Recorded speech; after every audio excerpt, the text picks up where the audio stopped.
Okay, welcome back to Finding Her Voice, a podcast about women who make film by women who love film.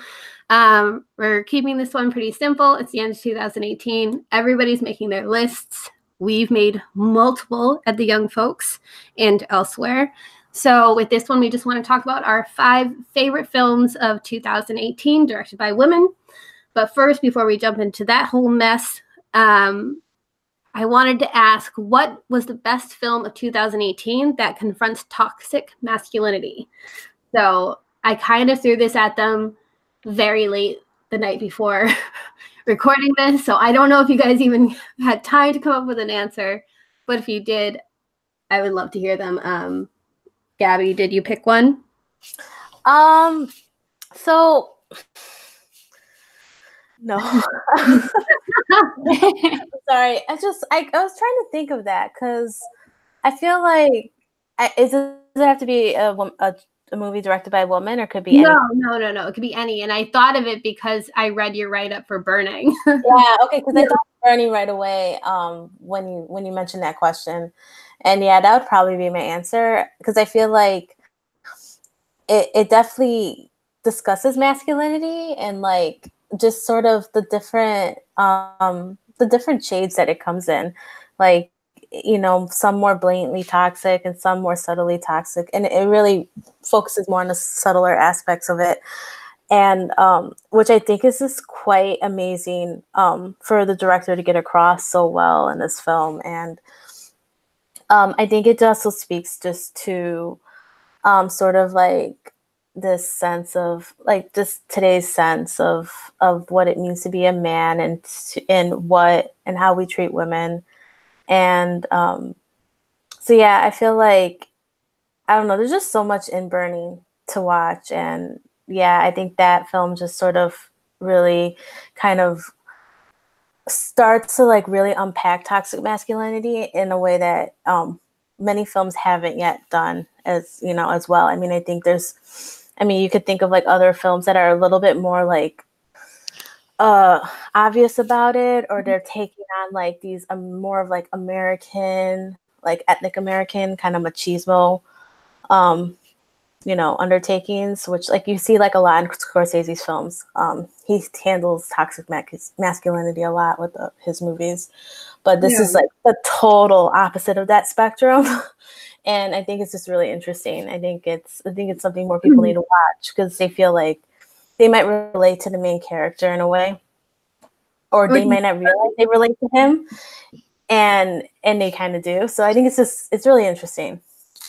And also, I feel like it's a warning sign if people relate to the leading character too, because he's also such a perfect example of toxic, like the nice guy version of toxic masculinity, where like you think because you're nice or because you think you're a protector, you've earned something in life, and it's just like, you know, you've done the bare minimum and now you're ruining it. But also just watch Burning. Burning's excellent. AJ, did you manage to think of one? I did. I actually thought of 2. And yeah, you mentioning the nice guy thing, I guess I'll talk about the first one that I noticed kind of maybe it doesn't address toxic masculinity as much as it like points out that it exists, and that it, you know, and then kind of pushes away from it and is like, okay, we're not going to do this. We're not going to like make a character a nice guy, you know, TM. Anna and the Apocalypse. Oh. Because the lead character, Anna, her best friend John is super into her and wants to pursue a romantic relationship. And he makes that known. And then she's like, no, I'm not into it. Like, we have bigger things to deal with. Like, we've got zombies to kill. So we're just gonna pause and not, this isn't what I want. And he could have easily just kind of done what the nice guys do and been like, well, you know, you're ungrateful and, you know, you're a bitch and I don't want to talk to you anymore. But he was just like, okay, I'm sad, I'm upset, and they just moved on.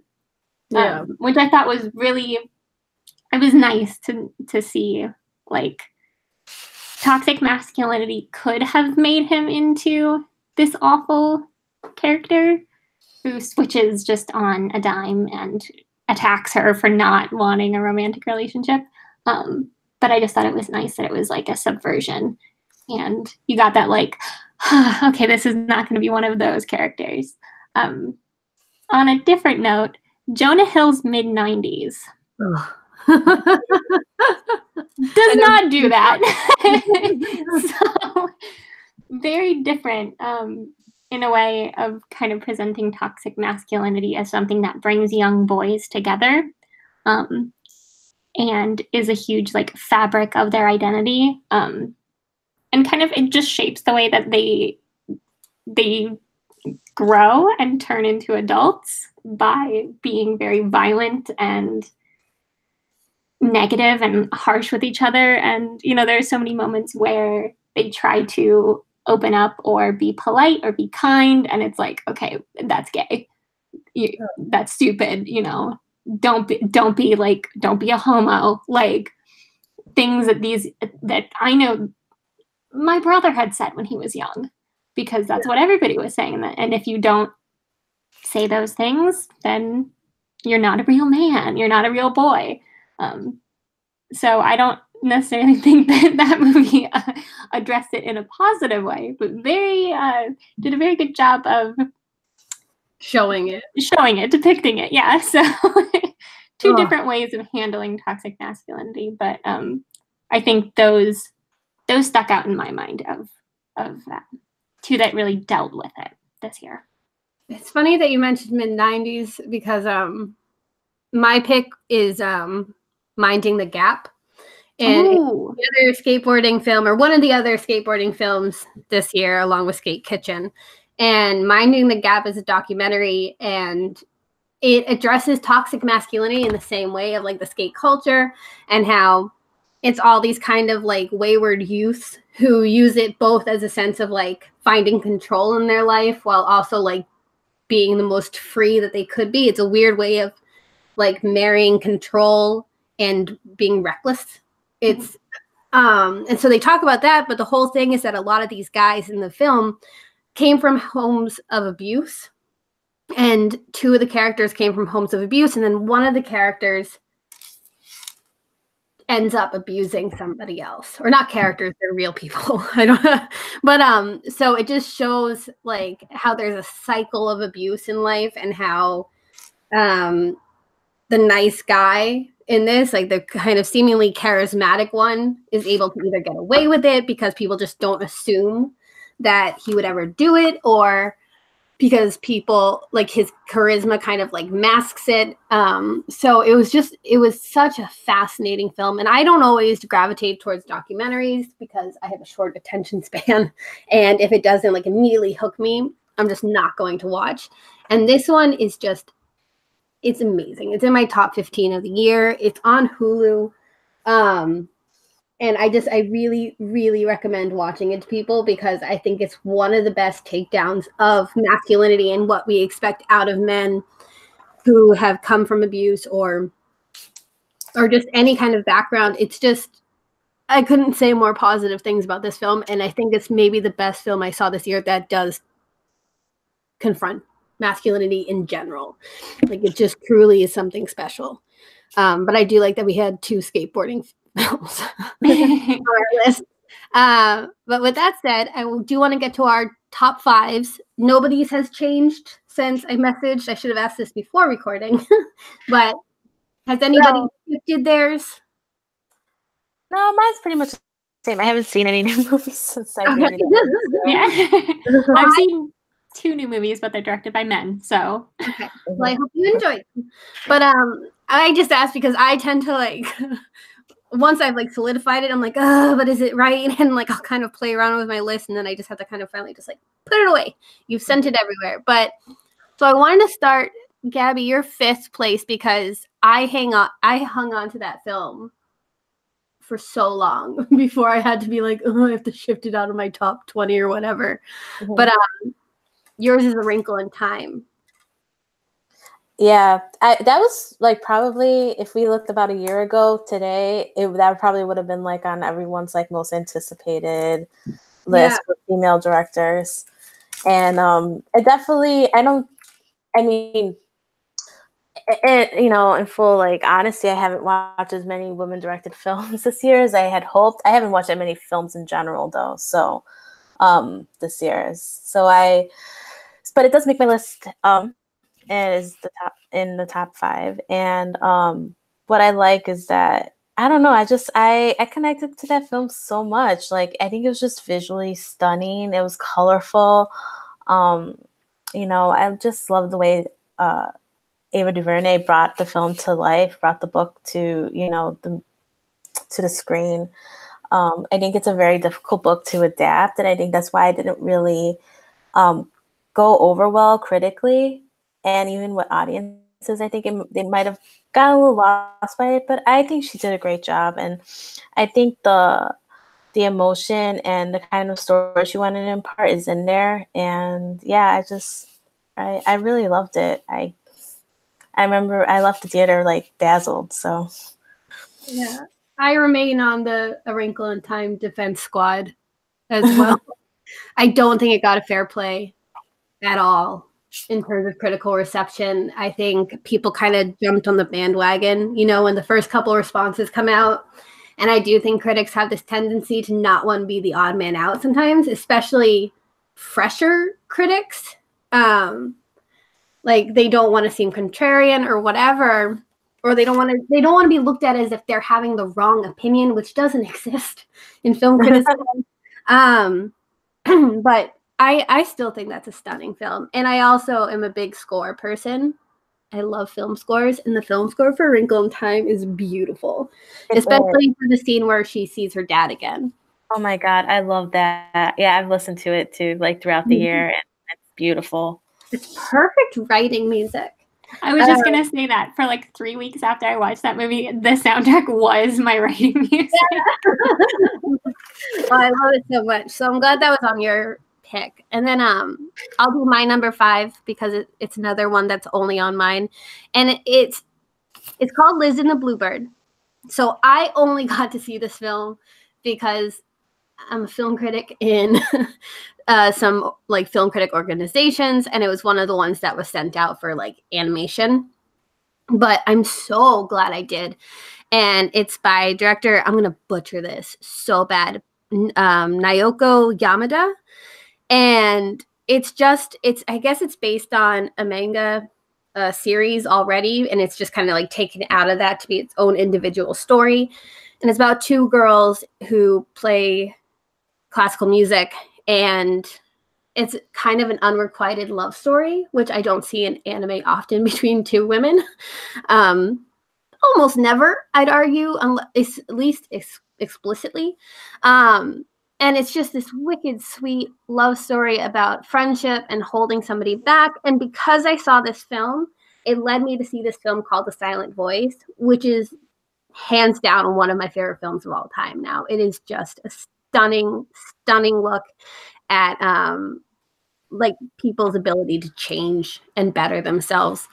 So Liz and the Bluebird is also just one of my favorite films of the year. And the animation is gorgeous. If you like anime, like it's definitely worth checking out. And again, I don't know a lot of female anime directors. I don't know a lot of female animation directors. So to see it and to see it be so well done is just always going to be exciting to me because it's a genre that I just love. So if you can find it, I recommend it. I don't know where you're going to be able to because it got such a marginal release. I think it played in like a couple theaters, maybe for a day. But Liz and the Bluebird, definitely check it out if you can. And then, because neither of you were able to see that, I imagine, right? Yeah, no. It was a really specialized, like, I wish you could, but I just don't know where you'll be able to. So, AJ, I want to talk about your 5th pick because it's my 4th. Can You Ever Forgive Me by Marielle Heller? Yes. So I this film made me view Melissa McCarthy in a completely different way. And I think I had seen like cracklings of her ability to take on dramatic material in the past. But this made me like kind of realize maybe I prefer her as a dramatic performer over a comedic one.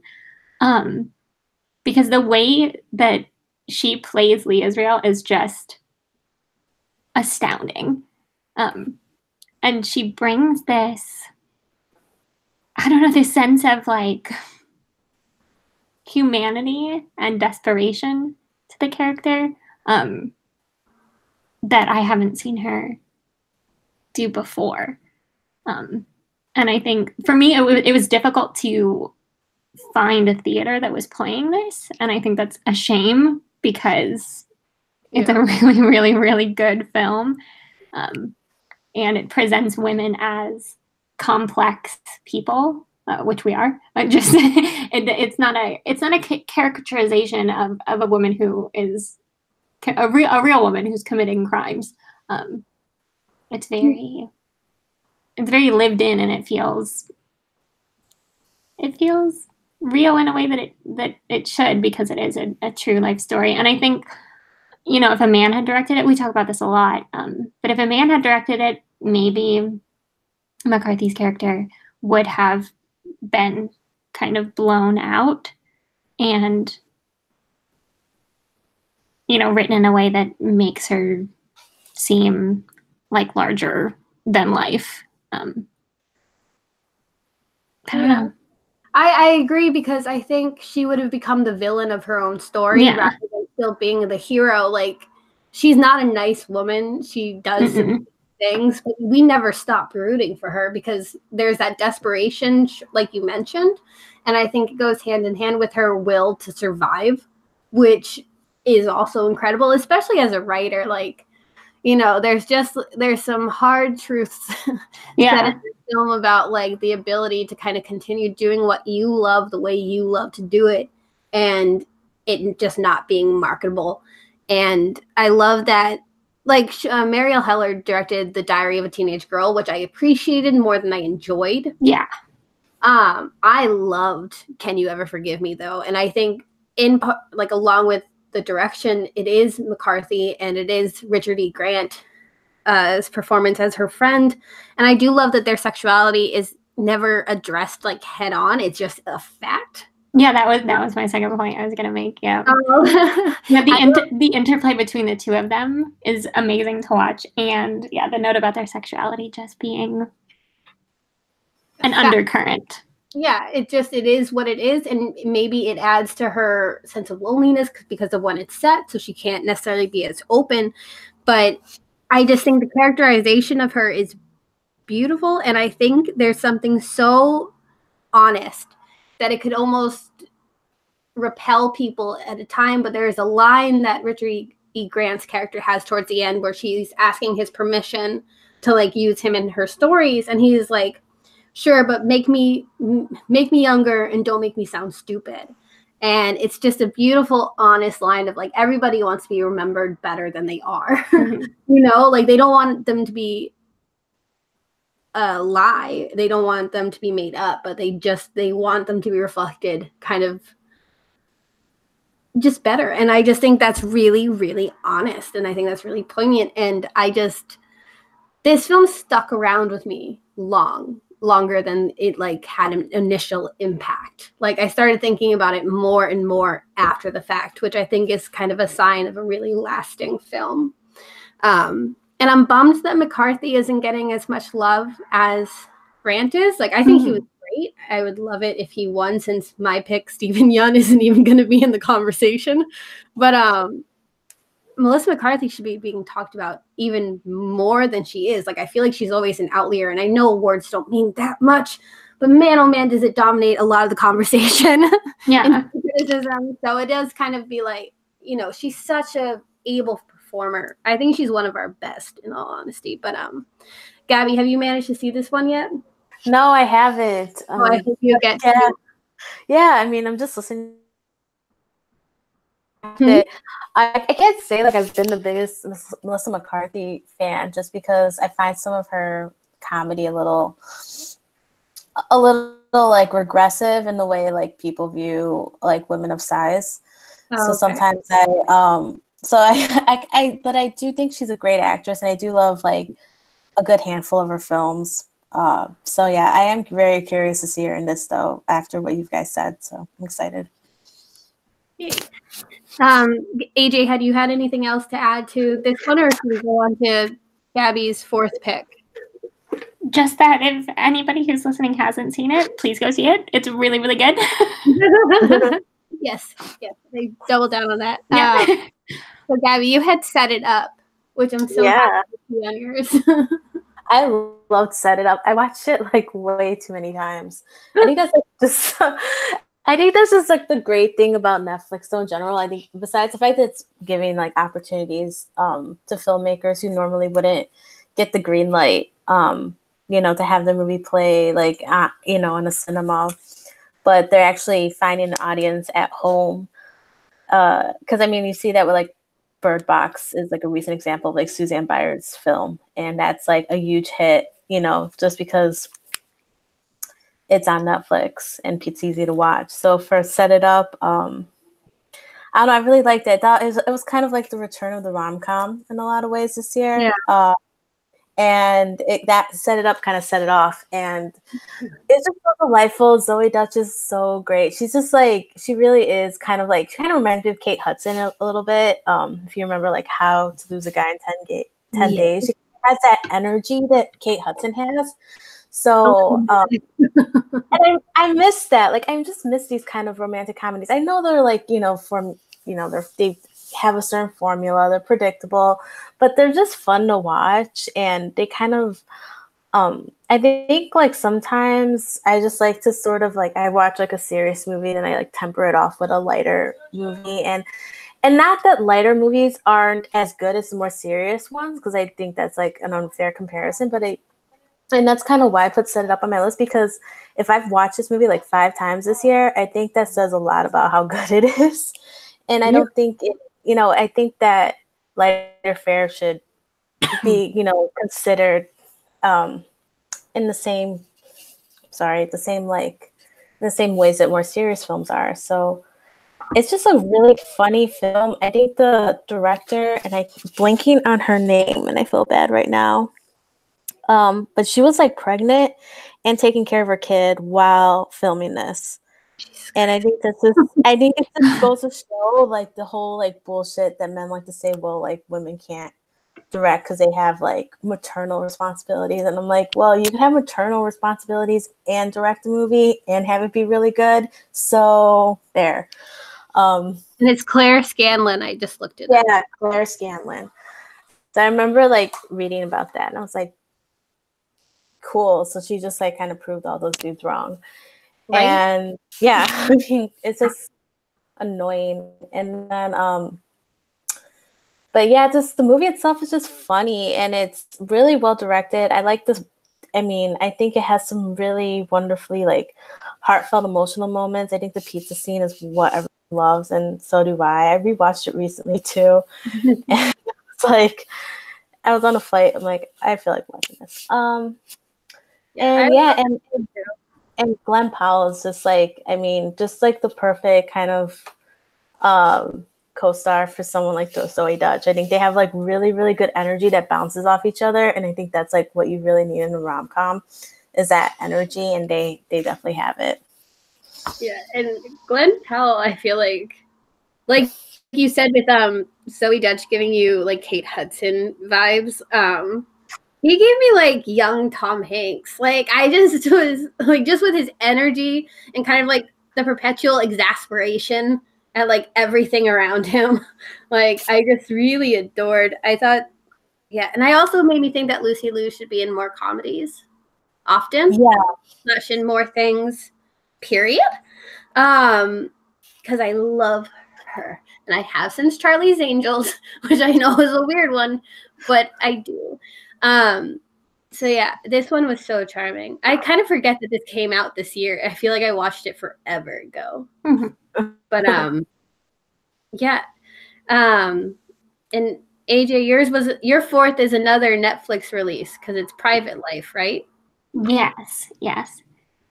So this one is not as light and and cheery and fun as Set It Up, but I actually just recently watched it, and the fact that it kind of skyrocketed to the top of my list of female-directed films says a lot.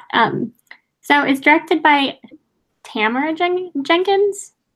Tamara Jenkins. I don't know how to pronounce her first name, but One of the two. One of the two. She wrote and directed Private Life, and it stars Paul Giamatti and Kathryn Hahn as a middle-aged couple who are kind of desperate to have a child. And they've gone through a lot of trial and error, and they finally ask their step niece, so she's non-biological niece, if she will be an egg donor, so that they can finally have a family. Not exactly the kind of like subject matter that would warrant a lot of laughter, but it's a dark comedy, and it's devastating, but it's also very intimate and poignant, and it is funny. I think Jenkins does an amazing job of writing little like vignettes that they could stand alone as their own like little pieces of art, but she strings them together in a way that doesn't necessarily feel like a movie. It feels like you're just watching someone's private life unfold. And the way that she writes dialogue, I mean, Giamatti and Hahn are like masters. Obviously, I don't think they have ever been as vulnerable as they are in Private Life. I completely forgot that I was watching two actors playing people. I thought that I was just watching people trying really hard to make a life that they want. And that says a lot, not only about the script, but about the casting and the direction and the way that Jenkins kind of brought her vision to life. And it's very rewarding when you watch through and you get to the final scene, and the film ends in a really powerful way. It'll stick with you. I'm not going to say too much about it, but you'll sit with it for a while. You'll want to be kind of alone with your thoughts, but it's very rewarding once you get through to the end, and you kind of, it's going to sound weird to say, but you want to like pick up the phone and call them. You want to call Richard and Rachel and be like, hey, what's up? You guys can do this. Are you guys okay? Yeah, right? And I think a lot of what I loved about Private Life is what I loved about Obvious Child from a few years ago. Ooh. Yeah, navigating, sticky territory with humor and heart, and not shying away from the more traumatic and not depressing, but kind of emotionally taxing aspects of life. But it's a beautiful film to look at. The way Jenkins kind of shapes her aesthetic. You can tell, like, if you're familiar with any of her past work, she has this kind of pointed way of directing things, and that bleeds through. So I think anybody who's a fan of hers will really appreciate Private Life, and anybody who wants to just have a time with the movie should watch Private Life. I loved this film. This film would have been like 6th on my list for this. And Tamara Jenkins has this way of like really getting to you, like moments in life that like are, again, kind of almost too real. Yeah. Like, I think The Obvious Child is a really good comparison, because with this and that, there's just, it's like the suggestion that their life is going to continue on after the film ends, which is really interesting. It's like nothing's neatly tied. But there was a moment in this, and then her film The Savages from like 10 years ago with Philip Seymour Hoffman and Laura Linney.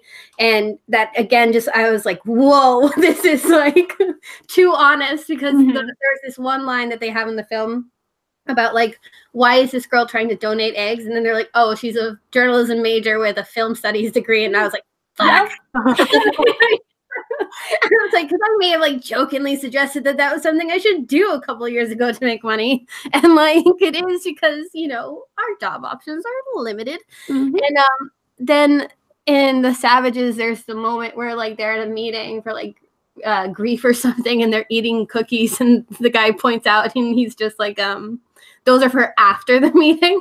And I just thought that was such a pointed like moment of embarrassment that you only get if you've done something relatively similar. And I just think she's so good. She's such a good director. People should watch that one too. It's on Netflix. It's so easy to get to. Speaking of, we're really going through our Netflix films right now, because Gabby, your third is To All the Boys I've Loved Before, correct? Yep. Yeah, Netflix is where it's at. I mean, God, we have to be like super thankful to it. I mean, I don't like to be super thankful to like huge big companies because whatever, but still like they are doing like a big service to people who normally wouldn't have a chance to see these movies because they either wouldn't be playing near them. Like a movie like Private Life would probably get like a limited run in major cities, and like it would totally lose an audience in other parts of the country and the world. So yeah, To All the Boys I've Loved Before is based off Jenny Han's book, which I'm a big fan of, and I was really excited for this movie. And it definitely delivered. I think it was a bit of like a cultural phenomenon back in August. Like everyone was going crazy over it. And I think the reason is because it was adorable. It was like, it really just sort of felt just like a sweet, cute love story. And Lana Condor is, so great. And she brought like such a sweet intimacy to Lara Jean that I think a lot of women connected with. And then, of course, everyone loved Noah Centineo as, what's his name? Oh my God, I forgot. Peter Kavinsky. Yeah. I watched it last night because I was like, I can't not watch this before the podcast. Again, for like the fourth time. So yeah, I mean, this is also another movie I've watched like maybe a good amount of times. I lost track. But yeah, I think it's just, I guess, I don't know, I just love the way Susan Johnson directed it. I think the style of it, like sort of like the camera work and the shots of like them like looking directly at the screen when they're talking to each other, I think it's very involving.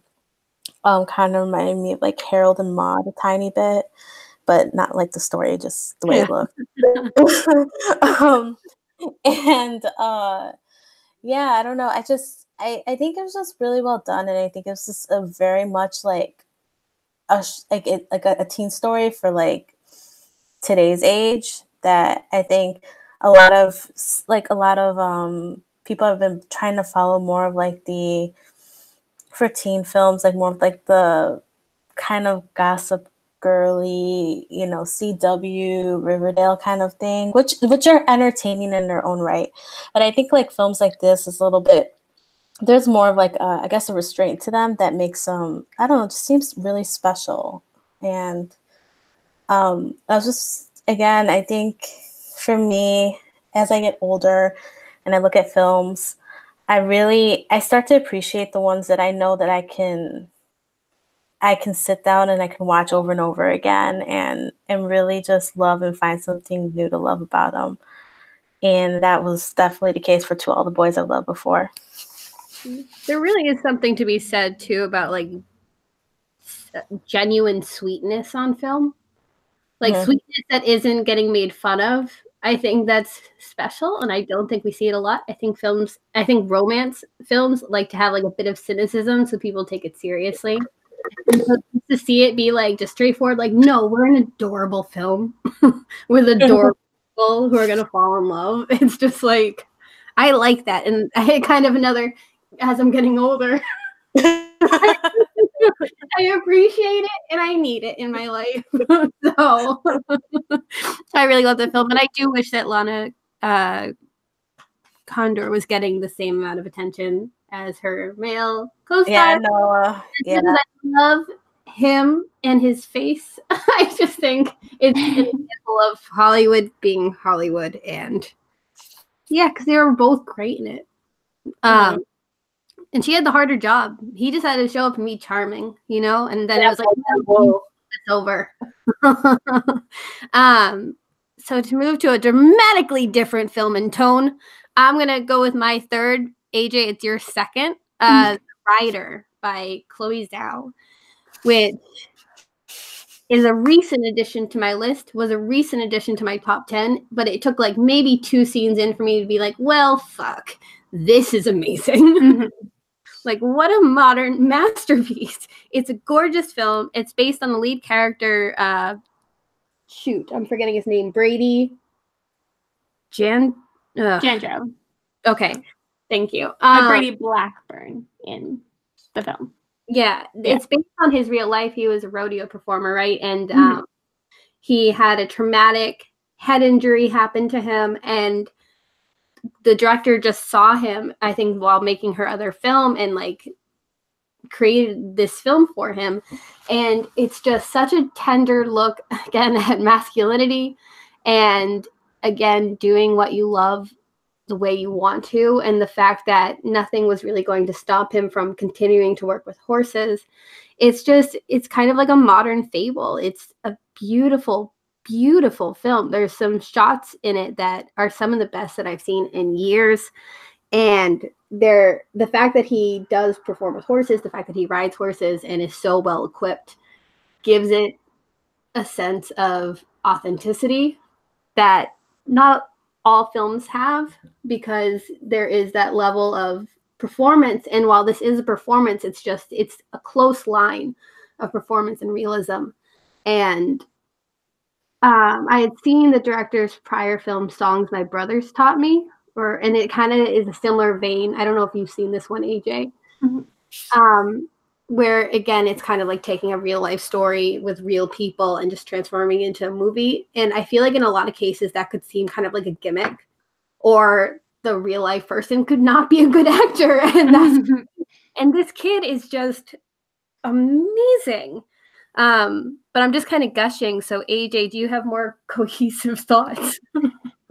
If I start, I will not stop just rambling about how amazing the film is. But you mentioning kind of the cinematography, all the subtleties that in Zhao's direction that she brings, it amplifies the story. And this might just be from my perspective, but it takes it from being this true story tale, and like you said, writing the line between, you know, fiction and real life, and performance and reality. These subtleties like lift it to being sort of a commentary or an exploration, or just like an acknowledgement of the American myth and kind of how trauma has like shaped the country. And I think the landscape, and especially the lead actor being Native American, all of these like little moments and flashes, to me it just spoke to the way like our, you know, how we've arrived at present, and the way that, you know, he has gone through something traumatic, and, you know, you see shots of the South Dakota sky, and like it's beautiful and naturalistic and just very powerful. You know, just that mirroring with our history. That's kind of a rambling, but that's what it reminded me. I thought it was a good point, because it made me think too of, you know, there's always these stories about young men in certain positions, either war or what have you, or traumatic experiences, where you just expect them to kind of weather it and move on.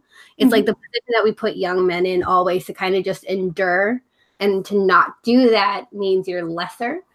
So to have that kind of stroke of realism too, against like almost fantastical imagery. I mean, there's photos of him standing against the backdrop of the skyline that look like it's a painting. Like it looks unreal. Or him riding his horse across the landscape is stunning work. So to have those hints of like, no, this is also a tragedy in a sense, I think gives it weight that it might not have if it was simply a celebration of what he does rather than like a celebration of his life.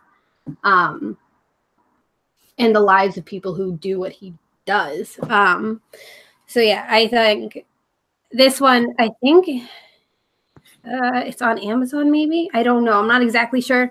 But I think it is available now to rent at least or to buy. So people should see it if they get the chance.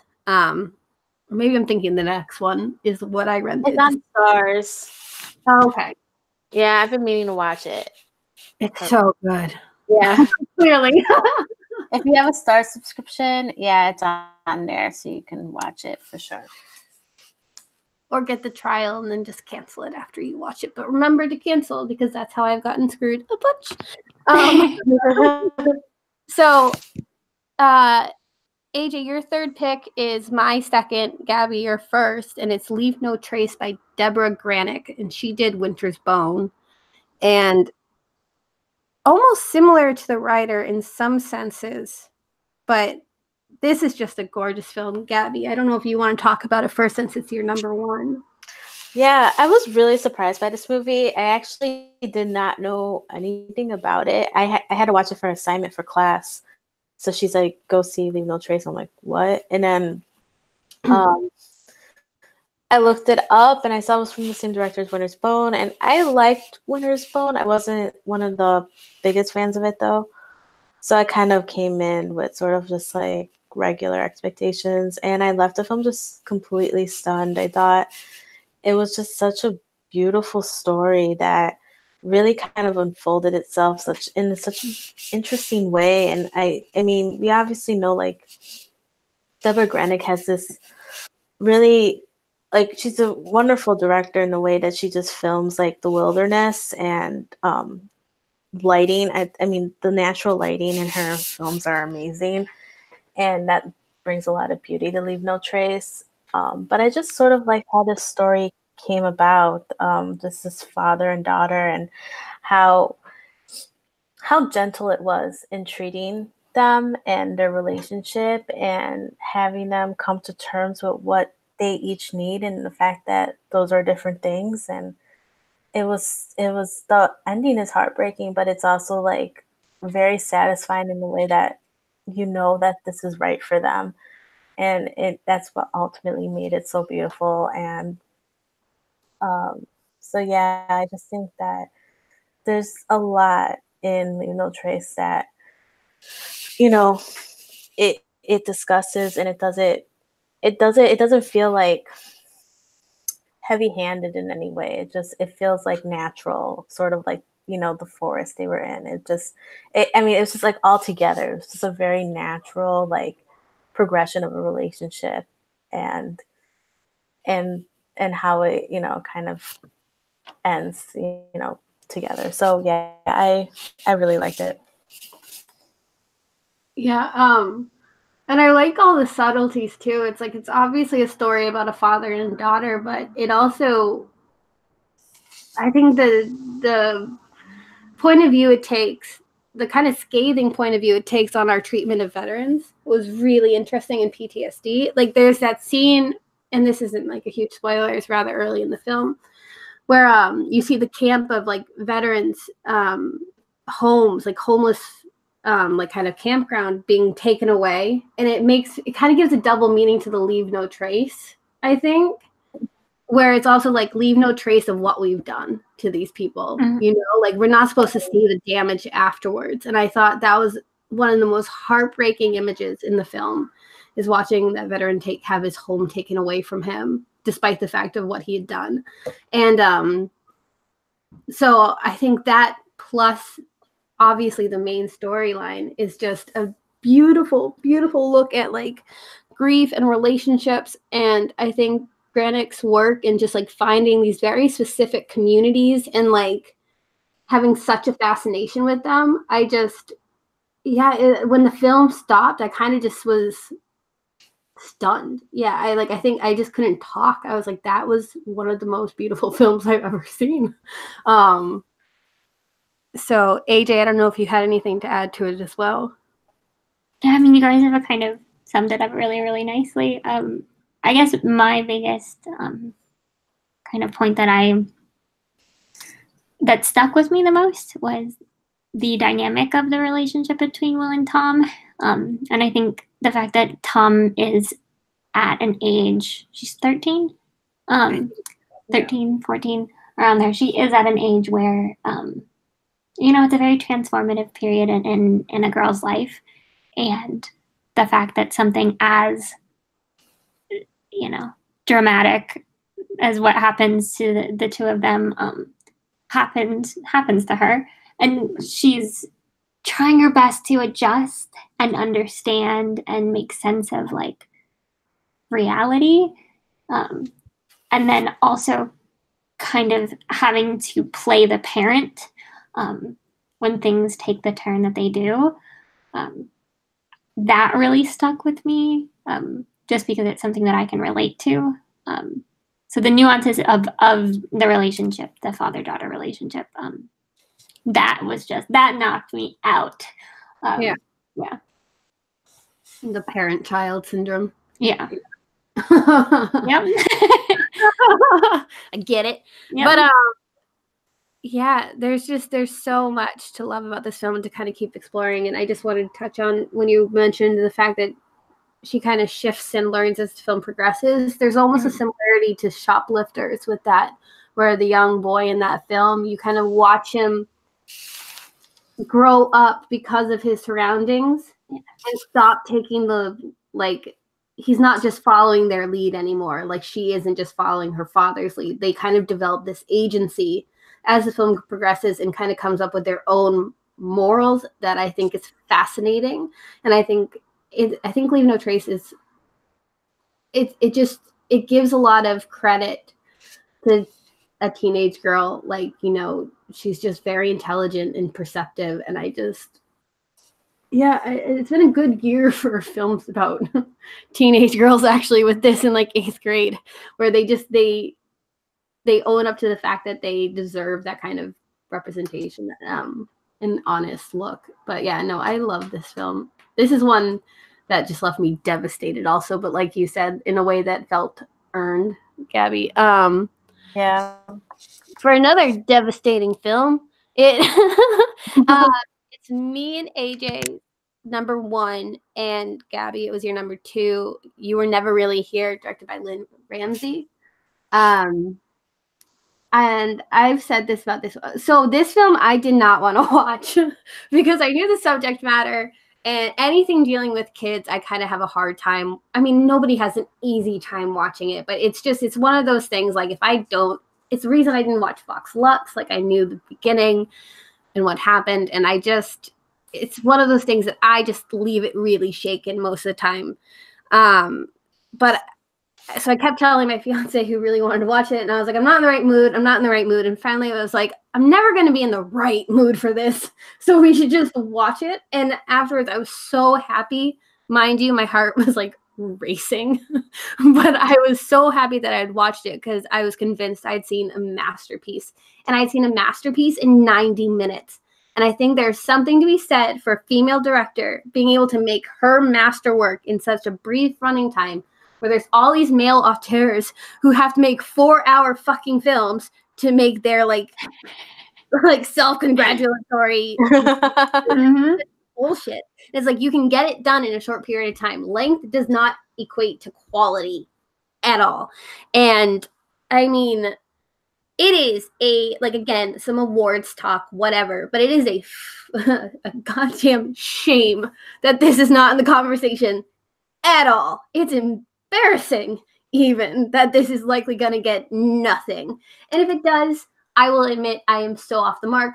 But man, oh man, I don't see Lynn Ramsey, Joaquin Phoenix, or the film getting any kind of nominations this year. And again, doesn't need it necessarily to be a great film. No.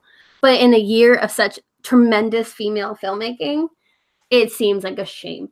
But there are scenes in this that I just cannot shake. There's the one with the hitman lying in the kitchen that I was like, whoa. It was another, like, I just kind of had my mouth agape. And then there's a water burial sequence that is simply stunning. But I'll stop rambling and swearing and let one of you two talk about it if you'd like. Yeah, I mean, I watched this as like the first of a double feature of First Reformed. So, Yikes. That's a tough back-to-back to do. that was not fun. But this movie was so much better than First Reformed. So, I was just like, I think like I was sort of stunned by the 90-minute like runtime too, because I was like, before I knew it, it was over, and I was like, what? Like, I love Lynn Ramsey. Like, I was a really big fan of We Need to Talk About Kevin. So I was really curious to check this out. And so I know that she's, in a way, she's a very visceral director. That's like a light way to put it. And and she definitely delivered on that promise. But you really were never here. But yeah, it's so like, I mean, I think it's just like such a cinematic, like quick, like holy shit of a movie that, I mean, you're just, I don't know, like I was just pulled through the whole thing. I had like kind of a bit of whiplash afterward. And I think Joaquin Phoenix is excellent. I mean, he always is, I think. And here it's like no exception. And just, again, just the skill and like the masterful work of Lynn Ramsey's on display in this film. And yeah, I think it's really frustrating that she's not going to get anywhere near the recognition she deserves for this movie. But I also like expected it at the same time. So, yeah. But yeah, I think, hopefully this movie sort of finds its audience eventually. I think it has in a way, but I think maybe, one day it'll really kind of, people will be like, wait, why did everyone sleep on this movie? And I'll be like, we didn't. AJ, what about you, since you also had it at your number one spot? Oh man. You were never really here. It's every bit as bleak as her film from the late 90s, Ratcatcher. Very, very dark. But here, it's so like claustrophobic. And as emotionally, affecting and mentally affecting. Like you said, I can't see certain things just day to day without being like, oh, and that reminds me of the scene where this happens or this happens. And I'm like, can I get this film out of my head? No, not at all. But I think Phoenix's performance and Ramsey's direction match each other so perfectly because she does everything that she intended to do in such a short amount of time. And it's very like taut and, just like not high strung, but it's just very, very tense. And Phoenix's performance is the exact same way. So I think it's a like perfect match, and the dynamic between the performance and the direction is really, really great.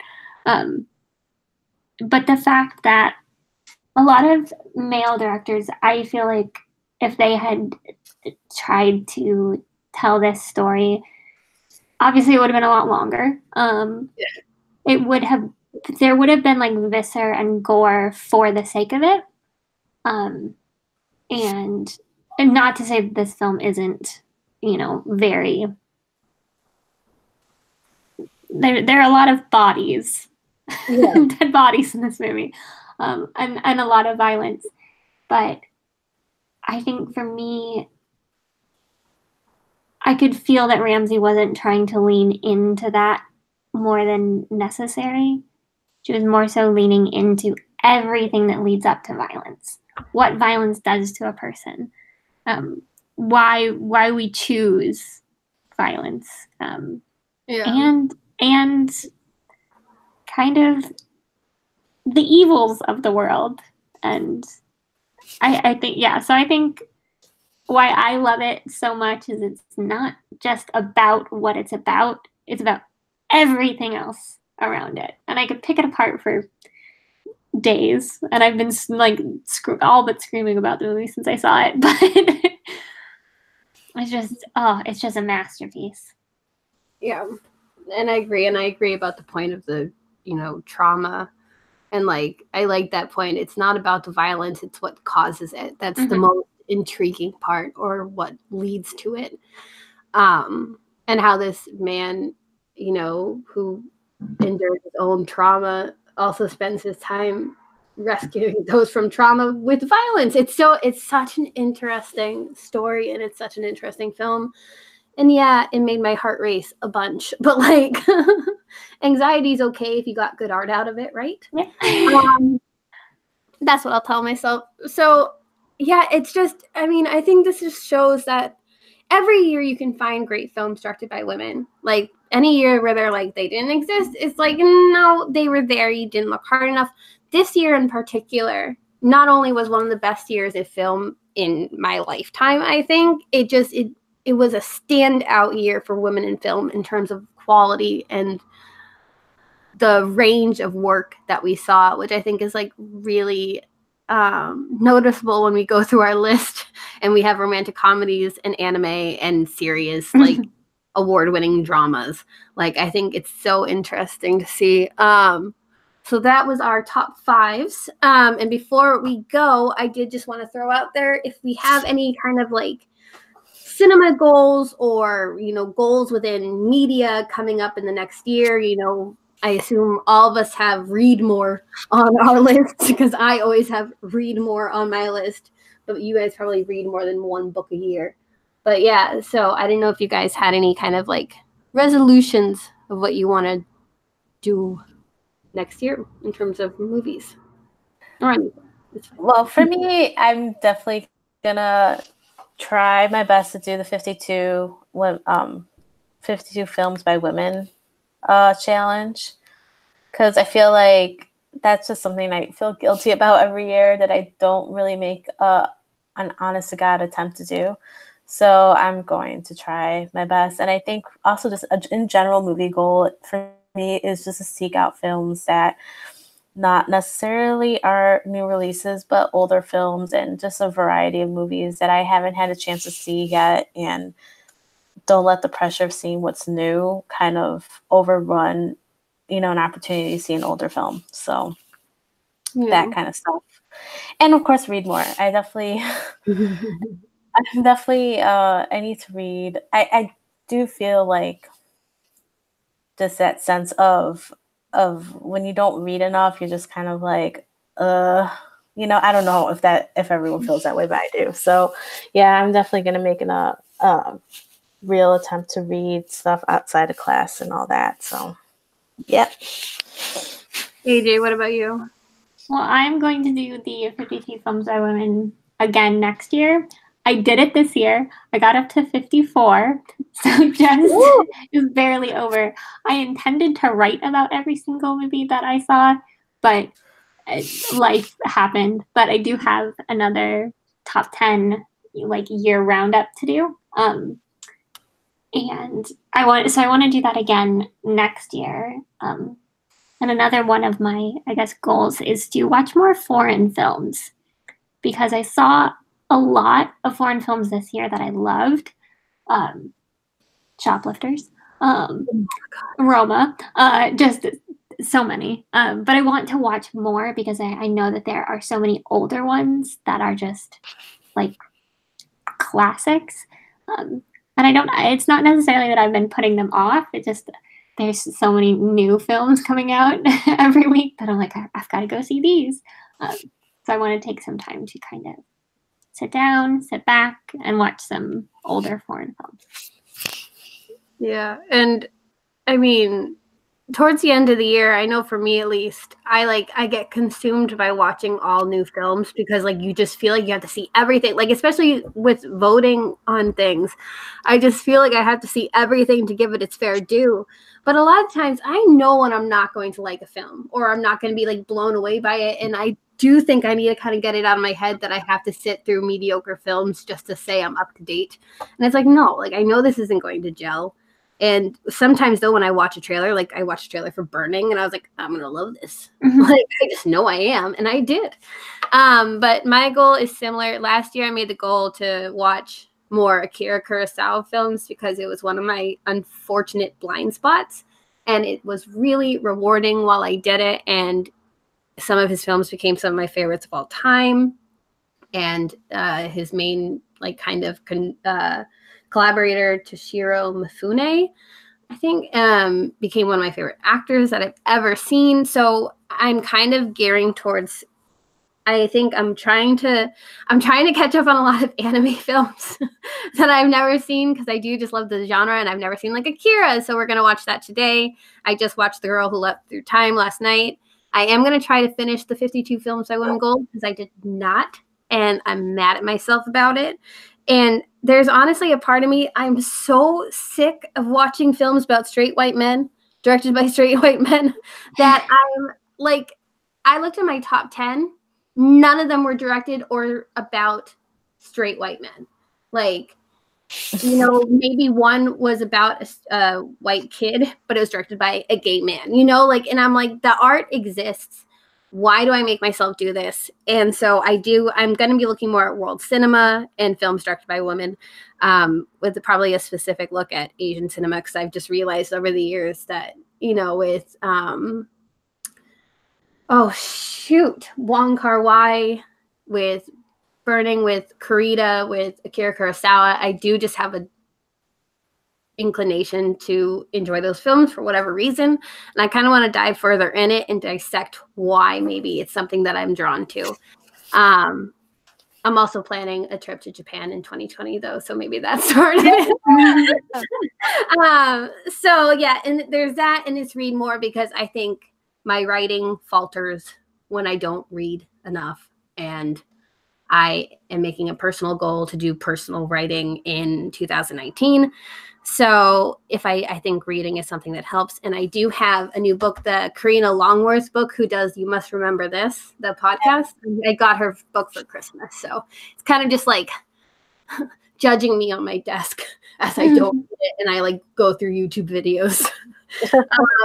So yeah, that's my goal. And I've actually handwritten my list. So if anybody needs foreign film recommendations, let me know. I have a nice handwritten by director and category because I'm a loser and a lunatic who doesn't pay attention at work. So yeah, so everybody, thank you so much for listening. I'm excited to do this podcast hopefully into the next year, as long as these two continue to put up with me. So AJ, Gabby, where can they find you on the internet? You can find me on Twitter at Gabriella Dell. I promise to tweet more in 2019. And I'm on Twitter at AJ_Caulfield. I promise to tweet less in 2019. No, that's a joke. Less memes. But why? They're so good. And you can find me at Allison AJ, where I'll probably just still be talking about like My Hero Academia. I don't know, because I'm putting off the last episode, so it doesn't have to end. But yeah, and you can find us at Finding Her Voice on Twitter, where I have been making an effort to tweet more on that account, and it kind of pays off. So yeah, thank you, and goodbye.